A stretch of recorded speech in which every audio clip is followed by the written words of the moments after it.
Thank you once again for joining me. My name is Julianne Duffy, and my purpose here is to live, speak, and seek the truth in all forms, to assist humanity in rising to its truest, most authentic form of living, just being these beautiful, authentic beings that we're meant to be. Now, as you can see, I did a 4-card pull today. I am using the Wisdom of Oracle cards by, who's this by again? Colette Barn-Reed. There we go. Forgot who it was. And we're going to do the 4-card reads. I've done these ones before. So we're going to look at what we are seeing, what we're not seeing, possible outcome, and then what we're being recommended to do. Now, today I did a little different. I pulled as, this is actually, I'm pulling on Sunday, July 14th for Monday, July 15th. So I'm doing this a day before, and I wanted to take a look back at the luminosity event I had mentioned a couple of weeks ago. Now, I wanted to get some clarity. Now, I'm not sure if part of the luminosity event or the luminosity event itself was the Trump situation that happened over the weekend, because that has really got a lot of people going and a lot of energy around it right now. I don't know if that is, or if we're going to be seeing something within these next 48 hours. So between Sunday the 14th to the 16th. So it'll be interesting if that was actually the luminosity event, or if we're going to see more, because we're going into these, as Cliff High, if you ever follow him, talks about hyper novelty and these hyper novelty time, which means there is so much going on that our heads are almost spinning, because there is just so much going on, right? Well, it'll be interesting to see if anything new comes up, or if it just is a buildup of the Trump situation that happened over the weekend, right?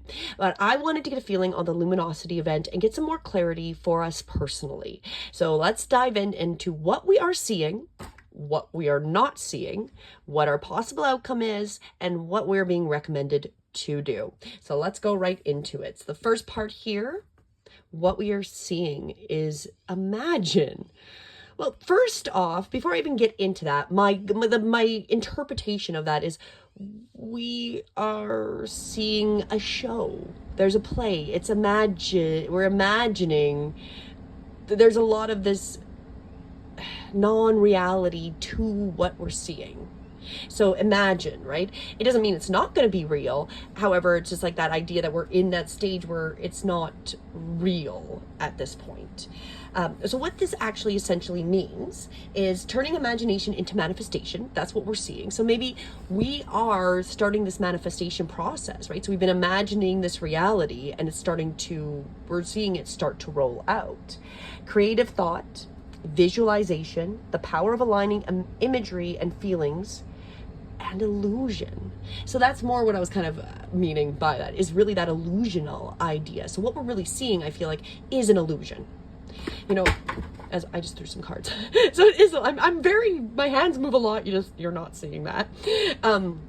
There's a lot of illusion in this reality, and that becomes more apparent the more spiritual work you do, is how we really are in a matrix reality, and they control, whoever they are, how we perceive this reality through media and the information we take in, right? So what we're seeing right now is I feel like it really is a lot of illusion. Like I feel like that is the key word for us in this situation, and that, we're also seeing the power of aligning our imagery to feelings. So are we going to see a lot of chaos because us as a society, humanity as a whole, we're going through this time where we're waiting. I feel like a lot of people are waiting for something to shift. Like we're on the cusp of major shifting, even if it's super uncomfortable.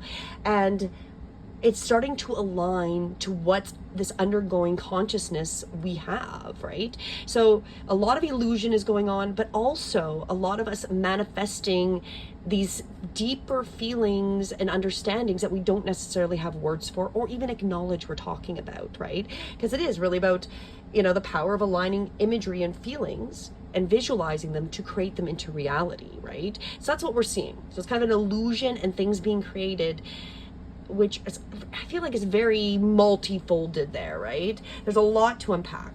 The basic message of this is, who do you want to be? What do you want to believe in order to have the life you want? You were gifted the power to imagine. If you can dream it, you can create it. So this is a time when your imagination is key to manifesting your life and desires. Spend some time daydreaming, fashioning a vision board to help you see your goals, or meditating. Allow the power of creativity to deliver images of what feeds your soul. Then allow your feelings to mingle with your inspirations and imagine these things being real right now. I've talked about that before. Living as if whatever the outcome you really want already exists, right? And so then repeat, right? Then repeat. It allows you to have the feelings to mingle, and then you just repeat having that same idea that it's already created, right? And what you imagine will become your belief, and soon you will see these things come to pass in the outer world as by magic. So that's also what I was talking about before, right? So there's a lot of illusion. However, we are unconsciously creating and manifesting a new reality, and it's gonna come out, and like it says, by magic, right? So that's kind of that is what we are seeing. Deep. There's a lot to go there, and take it as you want and go as deep as you want into that idea. Contemplate it if it feels good. Now we're just going to go on to what we're not seeing. So what are we not seeing as part of this luminosity event? The fates. We're not seeing that the fates are part of this. Interesting. I feel like this is deep here. So the essential meanings of the fates is karma, acceptance that there are things you cannot change, and knowing what those things are. So we are at a point where we can't really necessarily know or understand or see that there is fate as part of this luminosity event. There is fate that is supporting us, and that there's sometimes, whether we perceive it as good or bad, it's really based on where you're sitting, right? So you can see it as being very bad, but you can also see it as being very good depending on your perspective. So we have to allow ourselves to accept that the things are happening. We can't necessarily change those. And that's what we're not seeing, is that we can't necessarily change them, and that there is some fate. It's like the divine hand coming in and assisting us that we have no control over, right? And it's interesting. I came across a story.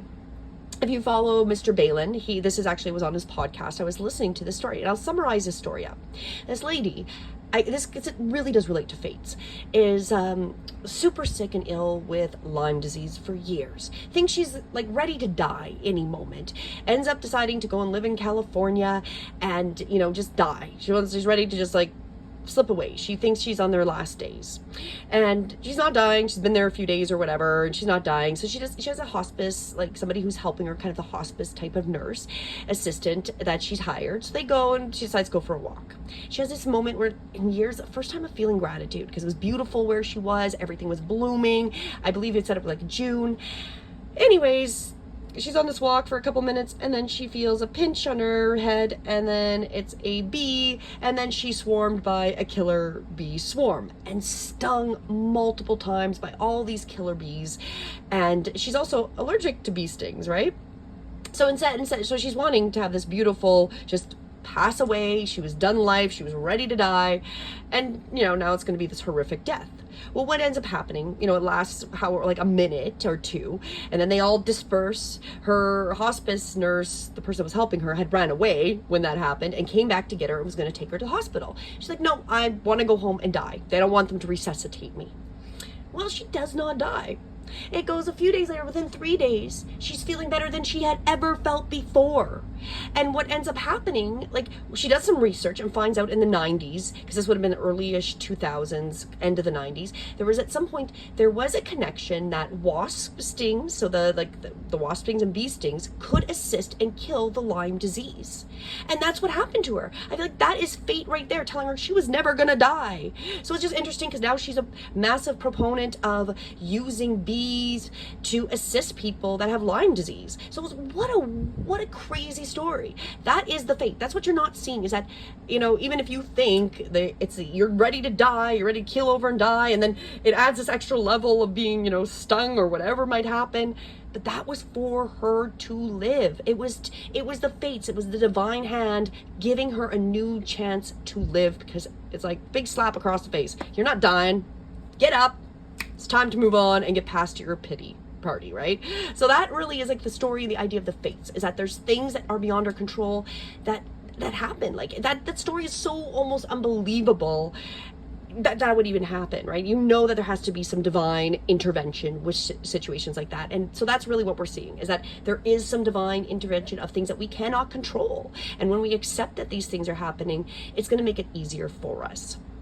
And maybe really the best outcome we want when we accept it. Because at first, it seems like it's really bad that she got stung and she's got an allergy. However, it saved her life. It saved her life, right? So let's continue. What is the possible outcome? So what is the possible outcome of these luminosity events here and now? So that is interesting, because again, right off the bat, the feeling I get is that the end result is we're going to become much more present of what is happening right in this moment. We're going to not necessarily be living in the past or the future anymore. We're going to become, a possible outcome is right in this moment, more aware of what is going on. So being fully present in the moment, that's what I was just saying, living one day at a time. And that's the possible outcome. So what it talks about is everything happens in the now, in the present. Only this moment counts. You have what it takes to handle anything today if you let go of the need to look into the future or reflect on the past. Be here now is that outcome. Be present and notice what is going on right now. This very moment has the potential for you to create miracles in your life. Oh, it seems so appropriate to my story, right? So the possible outcome for us is that we are going to be very present, and we need to be present. We need to not be thinking about what used to happen, because that life's not going to be existing. It doesn't exist. Even if we do go through this massive change, as my astrologer has been advising from like today, the 15th, when this is posted, onwards, our life is going to change and not be the same as it was before. So, and even if it's an extreme change like that or not, the past is already gone. It doesn't exist anymore, except for as memories, which we can manipulate our own memories, right? And the future's not here yet. So this is really going to push us into being much more present in the moment of what is existing right now. And then what we are being guided to do. What we are being guided to peace. We're being guided to find our inner peace. Ooh, my apologies. I'm so excited about this message today. So freedom from attachment, radical acceptance. So very much like it said with the fates, we got to accept it. And when we're present, that's our outcome. And then just allowing ourselves to be peaceful with the acceptance of whatever is happening around us. That, the fates have got our back. And it may seem negative or maybe really positive, depending on your perspective. But live in this moment and be present right now. And you're going to find that peace, that ease. It doesn't get any better than this. A quiet mind, a heart's fulfilled, freedom from want, and the soul's satisfaction. The way to peace is through radical acceptance. Everything in your world is exactly as it should be. We have to trust the fates, that even if it seems crazy, insane, not, if it's not making us feel settled, it's exactly how it's supposed to be right now. That is part of this progress of our evolution as humanity. Harmony is beautiful, and enjoy it. So that's our guidance, is to find our connection to the peace and to harmony as we go through this. Wow. A lot to unload. Take some time. I highly recommend contemplate and see what this message really means for yourself. I do intend that this message is going to assist us, and that this is really giving us a better insight to this luminosity event, that there's a lot of illusion, but we are also the creators, and we can imagine and manifest what we want in the end. That is what we are seeing, though, is a lot of illusion. I really feel like that's the main message here. And we're not seeing that the fates have got our back. They're supporting us through this, and we need to trust and be present in the moment is the outcome that's going to help us be more peaceful as we go through whatever this is, whatever it is. Again, as always, thank you so much for joining me. If you have not, please do subscribe to stay up to date to the messages. And until next time, which will be tomorrow, namaste.